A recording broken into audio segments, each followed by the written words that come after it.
Dok, sa mga bata, may signs na ba na, nako, baka yata palabo yung mata Okay, nito? so yes, meron, no? So lagi pag pumupunta ako sa mga eskwelahan, nag-uusap ako with the parents, no? May mga simptomas kaagad yan na magsasabi sa inyo na may problema na yung anak ninyo, no? Ang pinakauna diyan is yung lumalapit sa TV, di ba? So, nung bata tayo, sinusuway tayo. Huwag ka lapit ng lapit sa TV, kaya ka nga tumataas yung grade. Pero sa akin, kaya nga lumalapit ang bata sa TV, kaya nga lumalapit ang bata sa blackboard is because hindi nila makita, di ba? Malabo na to begin Malabo na to begin with yan, no? Ang pangalawang rason is usually magsasabi sila, Dok, alam mo, pagdating sa hapon, gabi, pagdating ng Webes, Biyernes, katapusan ng linggo, sumasakit ang ulo niyan pagdating sa gabi. Kumukunot ang noo. Again, that's eye strain. Bakit? Kasi kumbaga, 2-3 araw ka ng late matulog, maaga magising. Pagdating ng Webes, Biyernes, lobat ka na. Di ba? So, hindi mo na charge eh. So, sasakit ang ulo mo yan by the end of the day. Pag tinulog mo yan, pag ginising mo nawala, usually pwedeng sa mata lang talaga yan because you recharged your eyes already, right? Dok, yung mukhang masungit, laging masungit, nakakunot ang noo mula nung sanggol, ang taray ng muka, ang sungit, ang seryoso ng muka. Pwedeng grado din yan, pwedeng tinatawag nating astigmatism yon, yung silaw na ayaw ng flash. Di ba? Maraming mga batang ganun, ayaw ng flash, ayaw lumabas kapag maliwanag, pag nagbubukas ng ilaw, nagagalit, Mami, turn off the light, Daddy, patay mo yung ilaw, silaw na silaw ako. Minsan, senyas rin yun ng astigmatism. So, yung akala mong laging sungit na bata, napapaaway dahil sa sungit, grado din yun. Astigmatism. Kasi pwede siguro din yun yung parang defense mechanism ng mata niya Kasi to, pag to combat kung ano man yung, yan, yes, well, ganyan. pag kinusot mo kasi yung noo mong ganun, Lumilinaw. fino-focus mo eh. Fino-focus mo. Opo. Yung linyang sumasabog pa loob ng mata, parang iniisa mong linya eh, para mas malinaw. Okay. Doc, Okay. ang dami natin mga katanungan dito. Doc, related question from Inda Santos. Doc, good morning. Meron po bang cure or how to cure crossed eyes? Okay, so ang Opa, cross- 6 years old. so- Ayan 6 yung ba yung years old. Ako yan, strabismus? Strabismus. Oh, Strabismus. that's his specialty. Yes. So that's my specialty. Depende po yan sa anong klaseng strabismus meron. May mga bata na naaayos ko yung mata kapag binibigyan lang natin ng salamin. Okay? Depende po yan sa eksaminasyon. Kung hindi kaya ng salamin, usually kailangan na ho natin yan operahan para maayos. Para madali lang maintindihan kay Mami, ang mata natin, parang tayong nasa sasakyan, pag malabo ang mata ng driver, papaling ang drive nyo. Di ba? Binigyan mo ng salamin, didiretso. Pwedeng yun ang rason. Pero kung malinaw na yung mata ng driver, pero paling pa din ang gulong, kailangan ko nang i-align. So, yun ang aayusin ko na. Yun ang kailangan operahan kung ganun. Okay. So ito po, Doc, magandang umaga po. Doc, tanong ko lang po, nasa genetics namin, hereditary sa amin ang malabong mata. Ako po, 7 years old pa lang nakasalamin na until now. Mapipigilan po ba ang mama na ito ng anak ko? At papaano po kaya? Kasi ngayon minsan nagpaparamdam na siya na medyo malabo na po ang kanyang mata. So, actually yan, kung mana na yan, andyan na po yan, nasa dugo na yan. Kung baga sa pantalon, mahilig na po kayo ng maiksing pantalon. So, binigay nyo na rin sa anak ninyo yung maiksing pantalon. Pwede natin pabagalin yan. May mga gamot na ngayon na pwedeng ipatak na pampabagal ng magpataas ng grado. Meron na ring salamin na pwedeng ginagamit na pampabagal. Hindi ho mawawala yung grado, pero pwedeng bumagal ang pagtaas ng grado.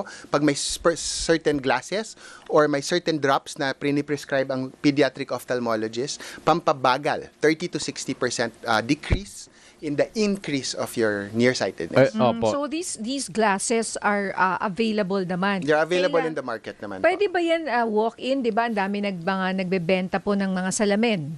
Di Sa ba? optical shop po. Yes po, pero ang kailangan yun yung pong mailalay sa bata nga dahil meron ho tayong autofocus na tinatawag.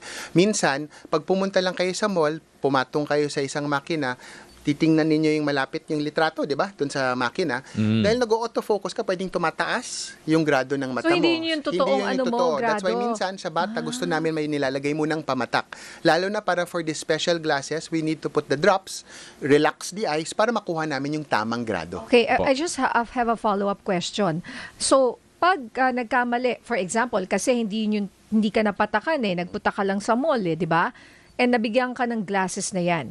Tapos sinuot nung bata na yun, pero hindi yun yung tama para sa kanya. What is the effect? Well, number one, the most common would be masakit ang ulo. Diba? Sasakit ang Okay. ulo. Sa simula, susuot nila, pero maya-maya mahihilo na sila. Ayaw na nila Exactly. gamitin. Nangyari yan Yes. sa anak ko. Okay. Nahilo siya, ayaw na niyang gamitin. Ang mahal nung salamin.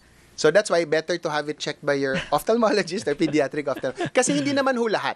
Pero may iba kasi tumataas yung grado or bumababa yung grado. May autofocus tayo sa mata. So pag pumunta ka sa shop, minsan yung 200 mo baka 100 lang. O baka yung 200 mo dapat 300. Pero dahil nagfo-focus yung mata, nag-iiba. Kaya there's a time na okay siya.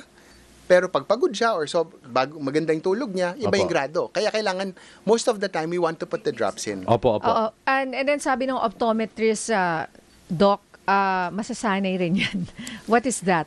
What do you think of Well, that? sige. So, again, maraming klaseng grado sa mata. May nearsighted, may farsighted, at may astigmatism, no?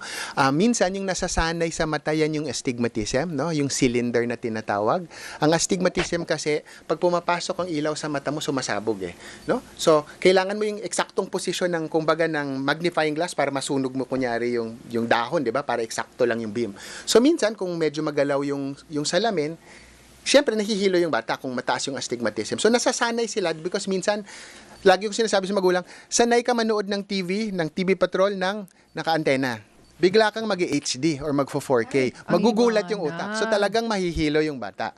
So, hanggang 2 linggo, kung hilo pa rin after 2 weeks, malamang iba na yon, di ba? Kailangan yung pa-check up ulit yun. Yun. Kaya ingat rin po tayo. Hindi ko naman sa kasi syempre yung optometrist, may pinag-aralan din yan, di ba? Pumasa rin sila sa pagiging optometrist. Yun lang, kailangan lang natin na, what's your advice? Well, ako, sa mga kakilala kong optometrist, lalo na around the hospitals where I work, alam na nila pag dumating yung bata sa kanila, tapos nakita nila iba yung grado, sasabihin na nila, sige, pumunta muna kayo sa doktor, sa ofta, sa pedio-ofta, magpa-check up kayo. Ako naman kasi po, hindi ko naman pinapagawa yung salamin. So, babalik ko rin naman kayo sa optometrist na gumawa, na nag-refer sa akin, di ba?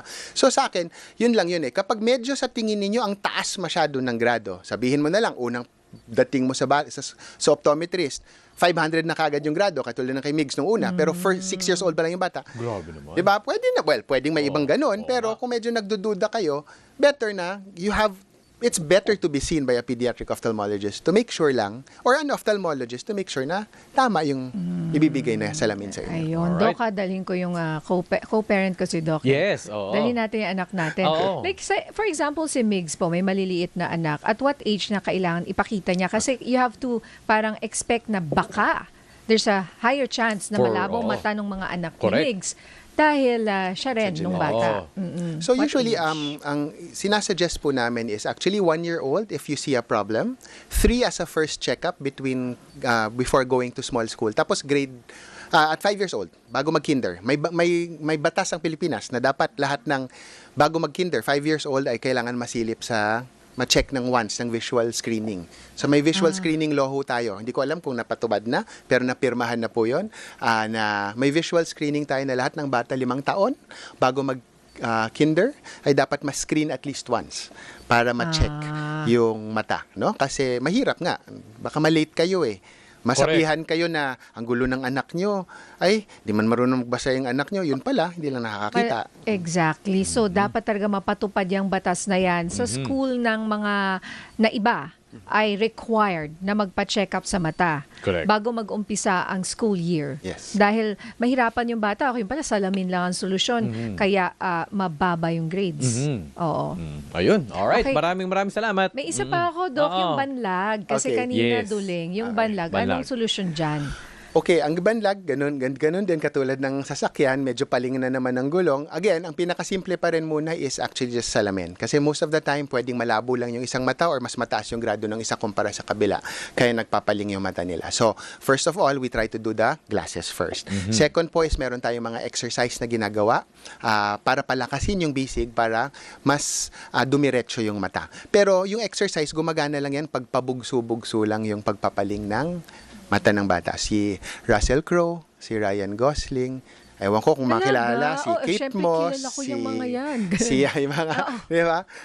Lahat yan may konting paling. Pero kaya, favorite ng camera yung konting paling kasi ang ganda ng angulo. Pag ngumiti, di ba? Nakaganon. Pero pag maliit, hindi natin kailangan galawin, di ba? Okay. Pero pag malaking-malaki na, lagi na silang naloloko sa school, again, katulad ng duling, kailangan ho natin operahan yan kung kailangan. Minsan kailangan talagang Opo. operahan. Sige, maraming salamat for being our Dr. Serbisyo, Dr. Carlos Chua. Sa mga nanonood, nakikinig, kailangan magpatingin ng kanilang anak. Saan po, siguro, and kung saan malapit sa kanila, di ba? Yes. Ano ba ang website? So, actually, pwede Number. kayong pumunta sa Philippine Society of Pediatric Ophthalmology and Strabismus Facebook page. We have a list of doctors, actually of hospitals, kung nasaan lahat ng mga pediatric ophthalmologists para masilip, para matingnan namin kayo, para ma-check up natin kayo. Kung may katanungan din kayo, pwede kayo magtanong dun sa Facebook Messenger page namin, no? Para malaman natin yon. Meron rin ho tayong Facebook page for the Philippine Academy of Ophthalmology, no, Eye Care. So we actually also show infographics there kung may mga gusto kayong matanong. Alright. Yan, nako, ang dami nating natutunan. Maraming salamat, Dr. Carlos Chua, for being our Dr. Serbisyo. Thanks, Doc. Thank you. Thank you, Doc.